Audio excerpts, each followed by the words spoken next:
When we were teenagers, my friend and I had a rather strange hobby. We used to call random people by dialing numbers out of our heads. In her apartment, there were 2 telephone sets, and we would call and start talking to each other while strangers would somehow join our conversation. What still amazes me is that more often than not, they listened to our nonsense instead of hanging up. We talked complete nonsense. Our imagination was wild, and we both were gifted with the art of words. At some point, we reached an elderly man who didn't hang up, but actually started talking to us. I don't remember what that first conversation was about, but it ended up with me calling him myself whenever I had the chance. That was even though I didn't have a phone at home. We talked about everything. It was like psychological support for a teenager, a hotline, a phone of trust. At the time, I didn't think about why an adult would spend so much time on me. Maybe he was lonely.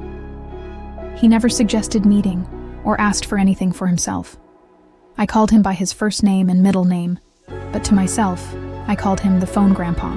He called me by a silly made-up name because I hadn't given him my real one during the first call. Later, I was too embarrassed to admit I'd lied. That's how we talked for about a year. Then he stopped answering the phone, and later there were strange tones. I grieved deeply, and for a long time, the attachment was strong. I felt I had lost a friend.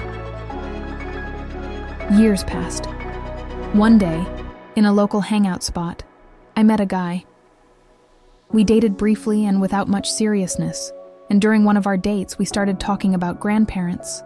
And then, ta-da-da-dum, he told me that his grandpa, he said the name of my phone grandpa, had never liked him. During his last year before death, he had got himself a teenage girlfriend. He mentioned my made-up name and started every day waiting for her call. All his relatives thought it was abnormal, but since he lived alone, they couldn't really interfere.